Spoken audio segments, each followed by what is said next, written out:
नमस्कार भाजी। इस समय प्रतापगढ़ की बिहार ब्लॉक स्थित तिवारी मोहम्मदपुर ग्राम सभा में खड़े हैं। हमारे साथ जो शख्स आज मौजूद है वो उम्र छोटी है लेकिन नाम और काम बहुत बड़े हैं।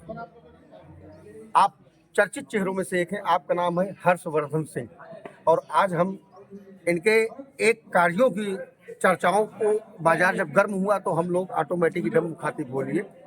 हर्ष जी, आपकी ग्राम सभा में एक जो नेत्र शिविर जो लगा हुआ है,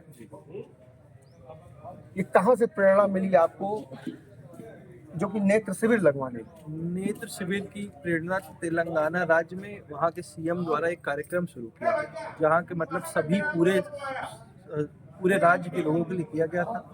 हम इतने बड़े स्तर आदमी नहीं हैं, लेकिन अपने गांव के स्तर पर जो भी कर सकते थे उसी कार्यक्रम से प्रेरित होकर के ये कार्यक्रम मेरे गाँव में शुरुआत किया गया। वहाँ पर भी इसी प्रकार कार्यक्रम था कि 50 वर्ष के ऊपर के सभी लोगों की आंखों की जांच हो, उसका चश्मे लगवाए जाए, जिनकी आंखें खराब हैं उनके मोतियाबिंद का ऑपरेशन कराया जाए। पिछले साल भी लगभग 18 लोगों का इसी गांव से मोतियाबिंद का ऑपरेशन कराया गया। इसके पहले भी चश्मे का कैंप लग चुका है।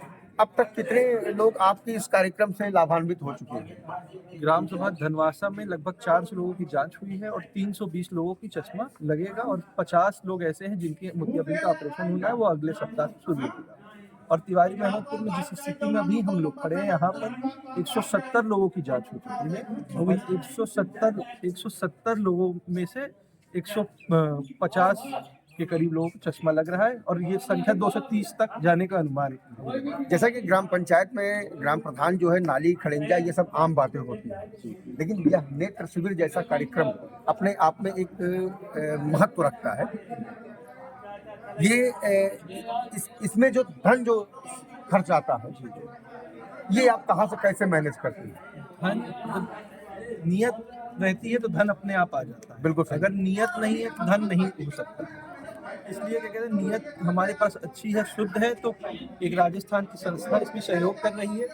अगर जैसे समझिए कि 700 का एक चश्मा बन रहा है, तो 700 के चश्मा का जो खर्च आ रहा है उसमें से 350 का फंड वो लोग कर रहे हैं। 350 उस संस्था का नाम दे सकते हैं?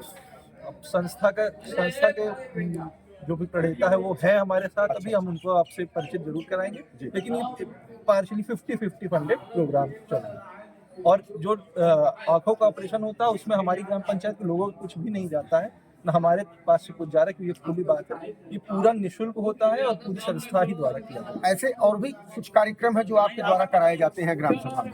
इसके अलावा हम लोग 9 से 12 तक के जो बच्चे हैं उनको मुफ्त में किताबें दिया जाता है, तथा अभी हम लोग इसकी भी सोच रहे हैं कि अब ये बच्चों के लिए किताबें हो गई, चश्मा हो गया, अब अगला ये है कि बुजुर्गों में एक समस्या ये भी आ रही है कि कान में सुनने में दिक्कत आती है, कुछ लोग चलने से दिक्कत आ रही है। तो इस तरीके की भी जितनी भी चीजें, कान की मशीन, इसका कैंप भी अगले 1 महीने बाद लगाने की तैयारी चल रही है और बड़ी संख्या में इसको भी पूरी तरीके से निःशुल्क किया जाएगा।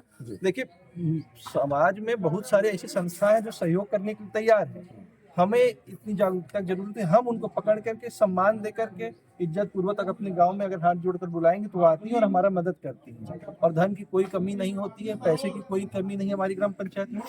यहाँ बहुत सारे लोग, यहाँ पूछिए, सड़क भी उतनी बन रही है, इंफ्रास्ट्रक्चर में भी उतना ही डेवलपमेंट है जितना बाकी चीज में। ऐसा नहीं हो रहा है कि गाँव का पैसा निकाल के इस चीज में ना खर्च के इस चीज में, ऐसा नहीं होता।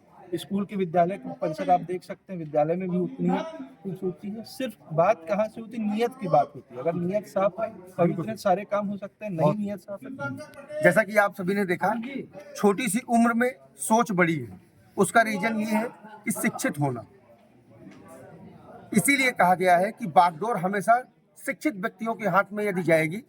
और एक खुशखबरी और आप लोगों के माध्यम से अभी देना चाहते हैं कि मैं इस ग्राम सभा का पहला लड़का होऊंगा शायद, जो राष्ट्रीय विधि विद्यालय में मेरा एडमिशन हो चुका है। क्लैट पीजी क्रैक किया है अभी इस पहले, तो ये हमारे गांव के लिए भी गर्व की बात है और अभी तक हमने किसी को सार्वजनिक रूप से बताया भी नहीं था। आज आप ही के माध्यम से सबसे पहले हम आपको बधाई देते हैं, बहुत बहुत बधाई हो आपको।